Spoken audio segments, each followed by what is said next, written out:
ഇതാണ് നമ്മുടെ vanity. Alexa, turn on vanity.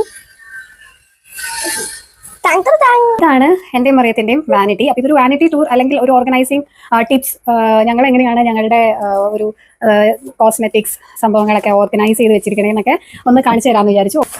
അപ്പം ഇതുപോലെ ഈ ഒരു ഡ്രസ്സിംഗ് ടേബിൾ ഞാൻ പണിയിപ്പിക്കാനുള്ള കാരണം, ഞങ്ങളൊരു ഹോട്ടലിൽ, മധുരയിലൊരു ഹോട്ടലിൽ താമസിക്കാൻ പോയിട്ടോ. അപ്പം അവിടെ ഒരു ബ്യൂട്ടിഫുൾ ആയിട്ടുള്ള ഒരു ഡ്രസ്സിംഗ് ടേബിൾ ഉണ്ടായിരുന്നു. ഇതുപോലെ ഒന്നല്ല ഇരിക്കുന്നത്, വേറെ ഡിഫറൻറ്റ് സ്റ്റൈൽ, ഒരു ട്രഡീഷണൽ രീതിയിൽ. പക്ഷേ അതിലിരുന്ന് തലയൊക്കെ ചെയ്യും, മേക്കപ്പ് ഒക്കെ ഇട്ട് കഴിഞ്ഞപ്പോഴത്തേക്കും എനിക്ക് തോന്നി കൊള്ളാലോ, എന്ത് രസമായിരിക്കും ഇങ്ങനെ ഒരു ഡ്രസ്സിംഗ് ടേബിൾ ഉണ്ടെങ്കിൽ, വീട്ടിലുണ്ടെങ്കിൽ തോന്നി. പിന്നെ പിറ്റേ ദിവസം തന്നെ ഞാൻ വീട്ടിൽ വന്നപ്പോൾ തൊട്ട് ഡ്രസ്സിംഗ് ടേബിളിന്റെ ഡിസൈൻസ് ഒക്കെ നോക്കാൻ തുടങ്ങി. അപ്പം അങ്ങനെ ഞാൻ ഗൂഗിളിൽ നിന്ന് കുറേ റിസർച്ച് ചെയ്ത് ഫൈൻഡ് ചെയ്ത് ഒരു സംഭവം, ഒരു മോഡലാണിത്. ചെയ്യാനായിട്ട് ഇവിടെ അതിൽ തന്നെ ഒരു സ്റ്റൂളും കൂടെ ഉണ്ട് കേട്ടോ. അപ്പം നമുക്ക് ഇത് ആവശ്യത്തിനനുസരിച്ച് ഇത് പുറത്തേക്ക് തള്ളി നമുക്ക് അതിൽ ഇരുന്ന് മേക്കപ്പ് ചെയ്യാം. നമ്മൾ മേക്കപ്പ് ഒക്കെ ചെയ്ത്. അപ്പം ഇതിൻ്റെ വാനിറ്റി ടൂർ ഡീറ്റെയിൽഡ് ആയിട്ട് എൻ്റെ മെയിൻ ചാനലിൽ കിടപ്പുണ്ട്. എല്ലാവരും ഒന്ന് പോയി കണ്ടു നോക്കാം. ഷോർട്സിൽ